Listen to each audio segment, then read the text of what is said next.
Joo, mä oon Janne Rönnbeck, Vantaan viihdeorkesterin toiminnanjohtaja.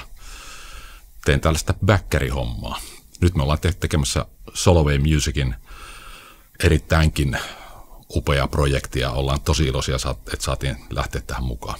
Musiikkihan käy joka paikkaan ja sehän on tunneväline ja olipa sitten iloa tai surua tai mitä tahansa siitä välistä, niin musiikkihan toimii aina.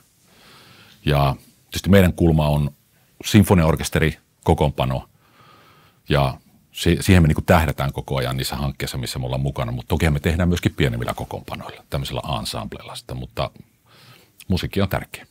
Sinfoniaorkesterin klassisen koulutuksen saaneet muusikot on itse asiassa tavallaan saaneet juuri siihen koulutuksen, että siellä ei välttämättä silloin soiteta ihan tarkkaan biittiin, rumpukomppiin, vaan nimenomaan seurataan kapellimestaria tai seurataan sitä solistista linjaa, melodiaa, olipa se sitten laulajan tai instrumentin tuottamaa. Että siellä on määrätynlainen kylkiaisti, joka muusikoiden välillä on ja se on itse asiassa erittäinkin luontevaa heille.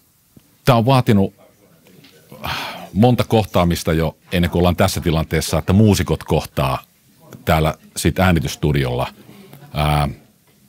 Ollaan tietenkin sovittu aina alkaa aikatauluista ja sitten me tarvitaan nuotit, mitä me ollaan soittamassa. No siellä taustalla pitää olla sovitustyötä, jotka on sitten jo tietenkin Bianca tässä tapauksessa joutunut matsaamaan siihen muuhun materiaaliin, mitä aikaisemmin on tehty. Mikitykset, millaisilla mikellä tehdään mikäkin instrumentti, kaikki tämmöiset failijutut, aikakoodaukset, kaikki tämän tyyppiset.